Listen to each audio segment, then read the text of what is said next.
अब 10 ऐसे सवाल जो बहुत आसान और सबसे कठिन, उनको हम देखने वाले हैं आज, और साथ में उनके आंसर्स कैसे होंगे, क्या होंगे, यानी कि 10 tough questions and 10 great answers. सबसे पहले मैं आपको बताऊं कि जो फियर है वो क्यों होता है, दिमाग में फियर क्यों होता है। इंटरव्यू के लिए डरते हैं आप जैसे इंटरव्यू के लिए जाने वाले होंगे, आपकी बटरफ्लाइज होती है, दिल धक धक करता है। वो क्यों होता है? क्यों आपके फिजिकल सिम्टम्स नजर आते हैं, आपको नर्वसनेस हो जाती है। क्यों होती है ये इसलिए होती है क्योंकि जो सवाल आने वाला है या जो चीज आने वाली वो आपको पता नहीं है। जब आपको पता नहीं है, या आप एग्जाम के लिए क्यों डरते हैं? एग्जाम के लिए इसलिए डरते हैं कि जब एग्जाम देने आप जा रहे हैं तो क्वेश्चंस अगर ऐसा आ गया जो आपने देखा ही ना हो, जो आपने समझा ही ना हो, जो आपकी किताब में ही ना हो, तब आप क्या करेंगे? लेकिन अगर आपके टीचर ने कहा है किताब से आएगा और आपने पढ़ा है, तो आपको डर लगेगा? नहीं लगेगा। तो यही बात इंटरव्यू में लागू होती है कि आप अपने मेंटली इस तरीके से प्रिपेयर हो कि आप अननोन को अननोन ना रहने दें, नोन बना दें। यानी आप वो चीजें जो आने वाली है, अभी जो मैं आपको 10 सवाल बताऊंगा, ये तो आते ही हैं, ये सवाल होते ही हैं, तो इनके लिए प्रिपेयर कर लीजिए आप। और कैसे देना है जवाब, उसका तरीका मैं आपको बताता हूं। अब इसमें कुछ सवाल आते हैं कि अपने बारे में बताइए, या आप क्या सोचते हैं, आपकी वीकनेसेस क्या है। ये सारे जो सवाल होते हैं ना, इससे आपकी कोई चीजें, कई बिहेवियरल एस्पेक्ट आपके निकाले जा रहे हैं। देखिए, जब आप फोन पे बात कर रहे होते हैं तो आप क्या होता है, बहुत जल्दी झगड़ा कर लेते हैं। क्यों कर लेते हैं? क्योंकि आप दूसरे का चेहरा नहीं देख रहे होते। खास तौर पे अगर फोन पे आप किसी अननोन आदमी से बात कर रहे हैं तो आप झगड़ा करने में बिल्कुल भी पीछे नहीं हटते, खासतौर पे कस्टमर केयर में। लेकिन जब आप किसी टीचर से बात कर रहे हो तो आपका लहजा बदल जाता है अपने टीचर से। जब आप अपने मित्र से बात करते हो तब लहजा बदल जाता है आपका। लेकिन अब अगर आप किसी मित्र से बात कर रहे हैं और किसी ऐसे आदमी से बात कर रहे हैं जिनको आप दोस्त मानते हैं, तो अबे इस तबे में आप आ जाएंगे। लेकिन जैसे ही आप किसी टीचर या किसी अपने बॉस से बात करें तो सर, इस तरीके से आप बात करेंगे। तो मेरा कहने का तात्पर्य ये है, ये सब बताने का तात्पर्य ये है कि जब आप किसी के सामने आते हैं, सामने बैठते हैं, तो इसका मतलब ये है कि आप अपने उससे लड़ नहीं सकते, उससे झगड़ नहीं सकते, और इंटरनली आप में ऐसे व्यवहार होते हैं। सोशल और पढ़ा लिखा आदमी वही होता है जो इन सब चीजों को दबा दे और इसको कभी भी ना आने दे, सरफेस ना आउट ना होना दे। तो ये जो वीकनेसेस के सवाल होते हैं, ये सारे ऐसे सवाल होते हैं जो बहुत ओपन एंडेड है, ऐसे खुले हुए हैं, ऐसे सवाल जिनका कोई एंड नहीं है। अगर आपसे पूछा जाए कि हाउ ओल्ड आर यू, आप बोलेंगे आई एम 26। ये क्लोज सवाल है, ये ओपन एंडेड सवाल नहीं है। लेकिन अगर आपसे बोल दिया जाए कि आप अपनी वीकनेसेस बताइए, तो आप बोलेंगे मेरा काम, मैं बहुत काम करता हूं, मैं बहुत ज्यादा काम करता हूं, मैं काम ही करता रहता हूं। तो ये पहले तो झूठ लगेगा। लेकिन अगर आप सच भी बोल रहे हैं तो इसका मतलब ये है कि आप काम नहीं करना चाहते, इससे ये निकल के आएगा। तो सवाल के जवाब इस तरह के हो कि वो भी आपका पॉजिटिव पॉइंट बने, राइट। तो अब हम कोशिश करेंगे कुछ इस तरीके से हम बिहेवियरली बात करेंगे, ताकि जो उत्तर निकल के आए वो ऐसे आए कि आप अपने आप को बेच दो। आपको इंटरव्यूअर के सामने अपने आप को बेचना है।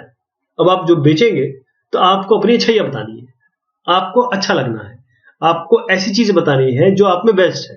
मैं ये नहीं कह रहा हूं कि अगर आप अच्छे नहीं है तो भी आप अच्छे दिख रहे हैं या अच्छा बनने की कोशिश कर रहे हैं। अगर आप अच्छे हैं, जरूरी नहीं है कि आप सब चीज में अच्छे हो। अगर मान लीजिए 10 में दो में भी अच्छे हैं, किसी दो में, तो उस दो को अपनी पावर बना के उस दो को प्रेजेंट करिए और आपको नौकरी मिलेगी। अब पहला सवाल है, tell me about yourself, या tell me something about yourself. कितना आसान सवाल लग रहा है ये, यानी कि सबसे इजी सवाल इंटरव्यू का। लेकिन ये ओपन एंडेड है।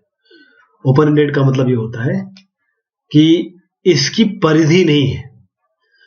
I can talk about what ever I want from the birth till now. क्या ये सही है?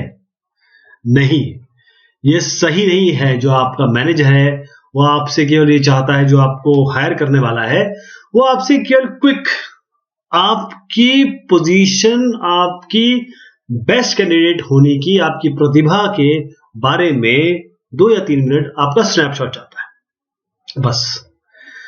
तो आप इसके लिए अपनी अच्छाई बताइए, तैयारी करके जाइए। इसमें यह बताइए कि आपने अभी आगे क्वेश्चंस आएंगे उसमें। सबसे पहले कि आप बेस्ट कैंडिडेट क्यों हैं। देखिए, why you're best candidate for the position. फिर आप बोल दीजिए कि मैं बेस्ट हूं, और उसके बाद उसको अपने बैकग्राउंड एक्सपीरियंस से कवर अप करिए। कवर अप मतलब वैसा कवर अप नहीं कि कवर इस तरीके से करना है कि आपको अपने बैकग्राउंड एक्सपीरियंस से इस बात की पुष्टि करनी है कि आप बेस्ट कैंडिडेट हो। साथ में जो आपकी अपॉर्चुनिटी है उस जॉब के लिए, उसके लिए आपको एग्जाम्पल तैयार रखने हैं। कोशिश करनी है कि जब आप उत्तर दें तो आपके पास कॉन्फिडेंस हो ये बताने का कि देखिए मैं बेस्ट हूं। इसमें आपको सब कुछ नहीं बताना है, वही बताना है जो आपका बेस्ट हो। अगला सवाल है, why should I hire you? मैं आपको क्यों लूं? यानी कि सीधी सी बात है कि मैं आप एक सामान हो, मैं आपको क्यों खरीदूं? उसके लिए आप बोलिए कि मैं बेस्ट हूं। अब आप बोलेंगे कि ये कैसे हो सकता है? आप जाके वहां बोल देंगे देखिए सबसे मैं बेस्ट हूं, और उस पर वो नाराज हो जाएगा, उस पर वो आपके लिए कोई अलग विचार बना लेगा। लेकिन ऐसा नहीं है।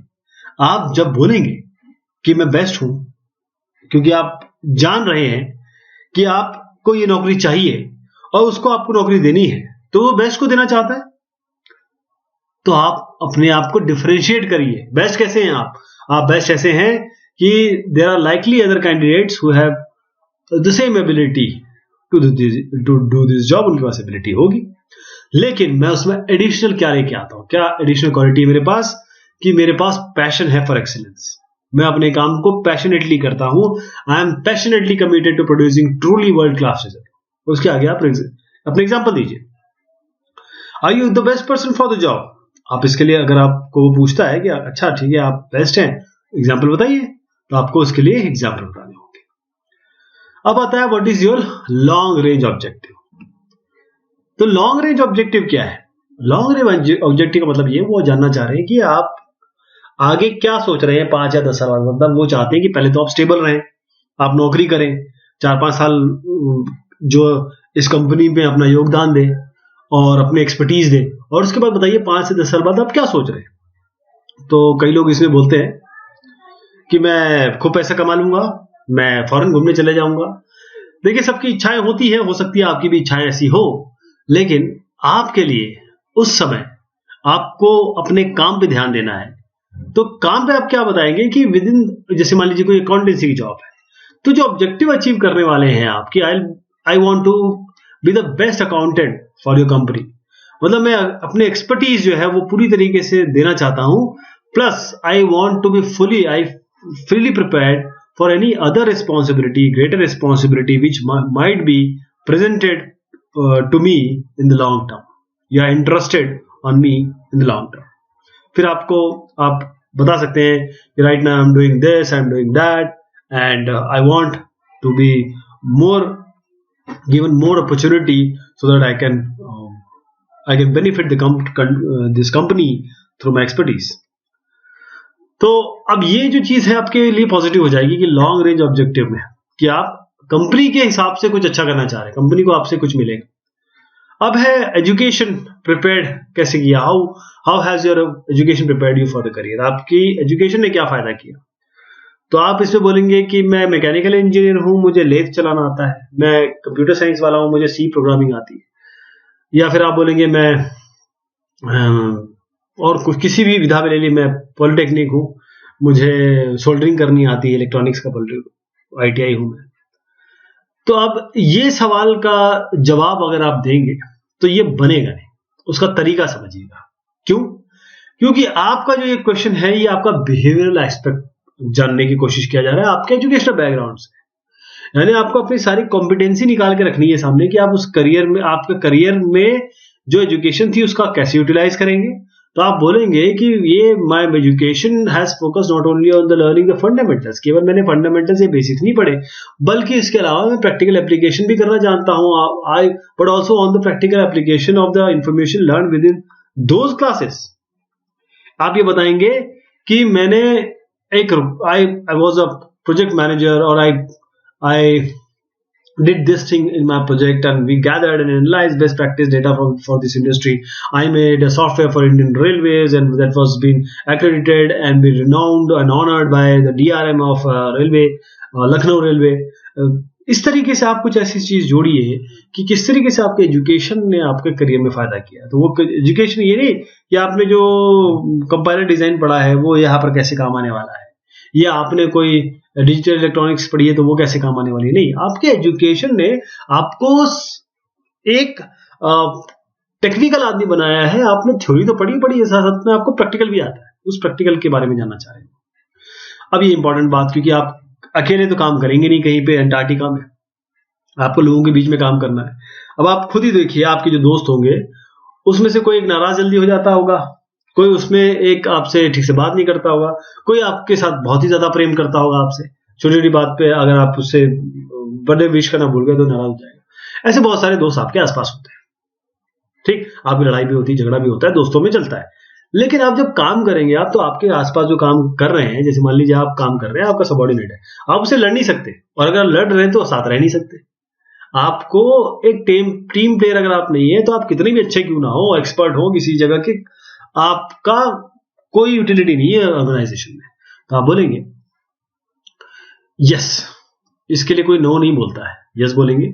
और आपको बताना पड़ेगा कि अपने बिहेवियरल एग्जाम्पल से, यानी कि आप बताइए कि मैंने अपने स्कूल में मेरे को मौका मिला, yes I am a team player, मुझे मौका मिला, आई एथलेटिक्स, स्कूल ड्रामेटिक्स और games and my recent project. आप ऐसे बता सकते हैं कि आई डिड दिस एंड आपको अपनी डाइवर्सिटी निकाल के, यानी कि मैं इस डाइवर्सिटी में भी काम कर सकता हूँ। डाइवर्सिटी है, I had this, I that, बहुत सारे लोग थे and I interested upon leading them, and I tried my level best to work and to make this team work, and we secured the first prize in that project। ऐसे करके आप बता सकते हैं। फिर अब आता है छठवां, have you ever had a conflict with the boss or professor? How was it resolved? अब अगर इसमें आपने ये कह दिया, ये बड़ा पेच वाला सवाल है, अगर आपने कह दिया कि नहीं मेरी तो कभी लड़ाई नहीं हुई, तो ऐसा हो नहीं सकता। आप इंसान है, आप हंसेंगे भी, रोएंगे भी, लड़ेंगे भी, झगड़ेंगे भी, प्यार भी करेंगे, खाना भी खाएंगे, दौड़ेंगे भी, सब कुछ आपको एक इंसानी फितरत अगर आप में है, तो ये सब सारी चीजें होंगी, तो आप लड़ेंगे भी, आपकी कॉन्फ्लिक्ट जरूर हुआ होगा।